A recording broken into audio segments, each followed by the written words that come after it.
Regrets हैं मुजम्मिल ज़िंदगी में? रिग्रेट्स इतने इसीलिए नहीं रखता क्योंकि उन्हीं चीज़ों से लर्न तो किया है ना। अगर वो ना सीखा होता सफ़रिंग से तो फिर ये बनते भी ना। तो अगर मैं ये कहूँ कि सफ़रिंग को निकाल दो, then I won't be the same the man that I am today. तो पहली चीज़ तो ये है। लेकिन हाँ, एक रिग्रेट ये है कि wasted a lot of time in places which did not deserve it. अच्छा। बिकॉज टाइम एक इररिडीमेबल करेंसी है।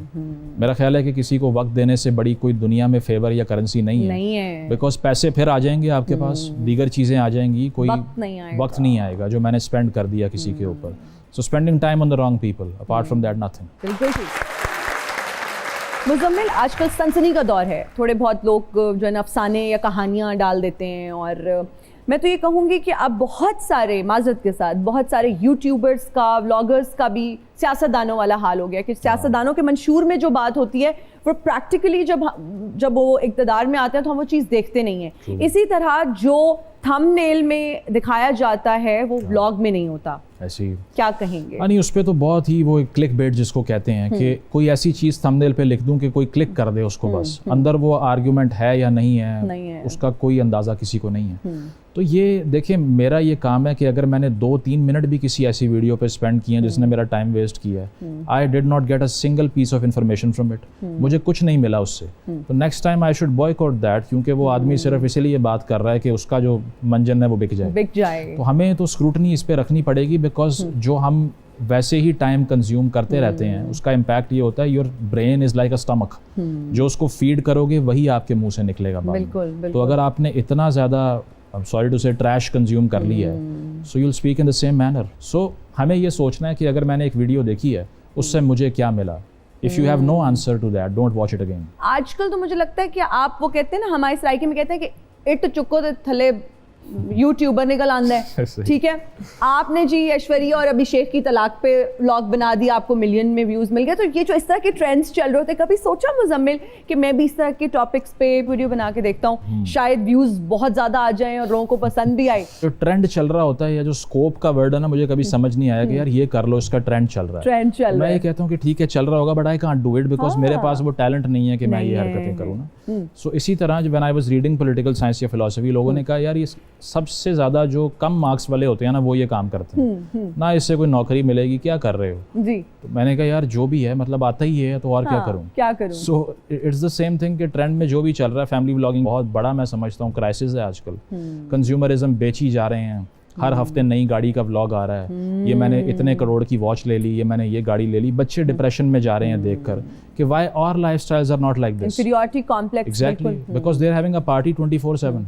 रोज एक व्लॉग में कोई नई चीज खरीद के ला रहे हैं, कहीं जा रहे हैं। जो शादियों के व्लॉग्स आप देख लीजिए, करोड़ों रुपए जमीन पे फेंक के उसके ऊपर चल रहे हैं। सो आई थिंक इट्स अब्सर्ड के ये, और उसके अगर आप व्यूअरशिप देखें तो आपको सोसाइटी की साइकोलॉजी का भी अंदाजा हो जाएगा। Exactly. So that's why this needs to be taken seriously, otherwise जो यंगस्टर्स पे इम्पैक्ट है वो बहुत बड़ा है। हम क्या दे रहे हैं भाई अपनी यूथ को, हम क्या दे रहे हैं? उस वीडियो को देख के आप क्या सीख रहे हैं? जिस तरह से मुजम्मिल ने कहा कि जब मैं कोई वीडियो देखता हूं तो मैं ये क्वेश्चन करता हूं कि मैंने इसमें से क्या सीखा। So that's really important. खैर मुजम्मिल, हमारा एक सेगमेंट है जिसका नाम है deliver a dialogue in different moods. मैं आपको मूड बताऊंगी और उस मूड में आपने वो डायलॉग डिलीवर करना है, right? So your dialogue is, हजूर ये वो जराए हैं जिनसे मैं सड़कों पे घसीटूंगा। अच्छा, ठीक है। आपने इसको बहुत गुस्से में कहना है। हुजूर ये हैं वो जराए, मैं आपको सड़कों पर घसीटूंगा। इतना सटल गुस्सा मैंने पहली बार देखा है वैसे। That's the most I could do, yeah. अच्छा, इसको रोमांटिक अंदाज में आपने कहना है। हुजूर ये वो जराए हैं जिनकी वजह से मैं आपको सड़कों पे घसीटूंगा। नाज़रीन, अभी लेंगे एक ब्रेक, हाजिर होंगे ब्रेक के बाद। देखते रहिए सुनो तो सही। और हम हाजिर हैं ब्रेक के बाद। सैयद मुजम्मिल शाह, कुछ गोल्स होते हैं सबके, ड्रीम्स होते हैं। आप बहुत अच्छा काम कर रहे हैं और आपके लिए बहुत सारी दुआएं, लेकिन क्या गोल्स हैं अभी ज़िंदगी में ओवरऑल? देखिए, करियर के हवाले से जो मोस्टली थे वो तो पूरे हो गए, ओवर टाइम ही हो गए 3-4 सालों में। बिल्कुल, एग्जैक्टली। तो अब ये है कि उससे बढ़ के always wanted to be a public intellectual, उस पर भी तो एक लाइफ लॉन्ग काम करना पड़ता है, बिकॉज नॉलेज की तो कोई एंड नहीं ना होती। So I think the proclivity that I have to learn more, वो सेशिएट ही नहीं होती और वो चलती रहती है। So maybe I do a PhD और राइट अ बुक। अभी सिर्फ यही रह गया Wow, कि that's किताब लिखने का impressive. शौक है जो अब तक लिखी नहीं आई है। एम श्योर बहुत ज़बरदस्त आप किताब लिखेंगे।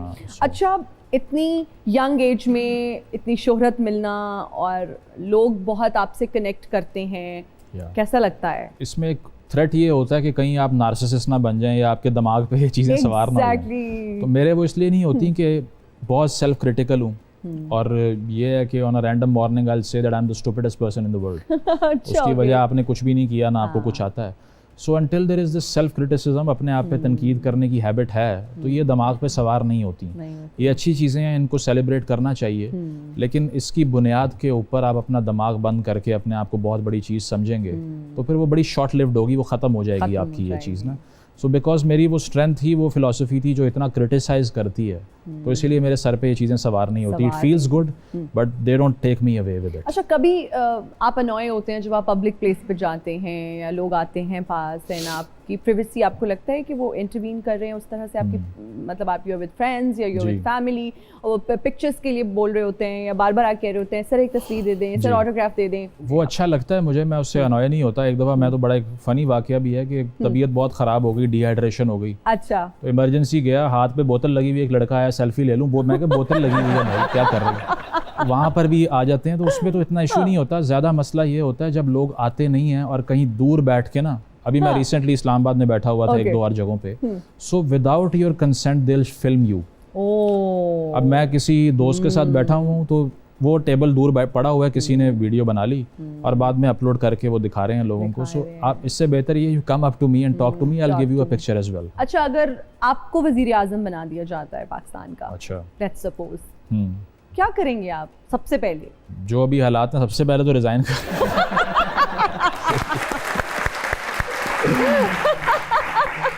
लेकिन ये है कि एक कंसेंसस बनाऊंगा, सारी पार्टीज को बुलाऊंगा और उन्हें कहूंगा कि जो आपके साथ इंतकाम लिए गए, जो हमने लिए, और जो हमारे साथ इंतकाम हुए जो आपने लिए, अब उस सबको माफ़ करके आगे बढ़ें। एक चार्टर ऑफ डेमोक्रेसी हुआ था, उसमें PTI को भी शामिल करें, सारी पार्टीज़ को करें, क्योंकि जब मिल के ये बैठेंगे नहीं और बॉयकॉट कर देंगे एक दूसरे का, पॉलिटिशियन कोई जंग तो नहीं कर सकता, उसके पास तो ताकत ही कॉन्टेस्टेशन की है, टेबल पे बैठ के बात करने की है। तो अभी ये है कि सबसे पहला काम ये करूँगा, एक ग्रैंड कंसेंसस बनाऊंगा मुल्क में कि टेररिज्म हो, इकोनॉमी हो, बाकी चीज़ें हो, इसको हम नहीं छेड़ेंगे, ये कंसिस्टेंटली हमने रिजॉल्व करनी है, अपने डिफरेंस को साइड पे रखना है। साइड पे रखना, that's what I will do. या जबरदस्त। अच्छा, मुजम्मिल को गाने का शौक है? Do you sing? Not really, no. कोई शेर आता है कुछ, एनीथिंग? वो एक ना, वो नेल्सन मंडेला जो बहुत बड़े सियासी लीडर थे, वो जेल की दीवार पे अपनी ना, जब because he spent like 35 years in jail, तो वो लिखा करते थे एक पोएम जिसका नाम इनविक्टस था। तो उसकी कुछ लाइंस हैं जो बड़ी इंस्पायरिंग है, you know, which inspires bravery. जी। Out of the night that covers me, black as a pit from pole to pole, I thank whatever gods may be for my unconquerable soul. Wow. That my soul is unconquerable, और मेरी कोई कीमत नहीं है। नहीं है। Beyond this place of wrath and tears looms but the horrors of the shade, yet the menace of the years find and shall find me unafraid. कि जितनी भी मुश्किलात आ जाएं, I'll be unafraid in its way. It matters not how straight the gate, how charged with punishment the scroll. I am the captain of my soul, I am the master of my soul. कि जितनी भी मुश्किलात आ जाएं, अपने ऊपर जो है वो सिर्फ मेरा अपना कंट्रोल रहेगा।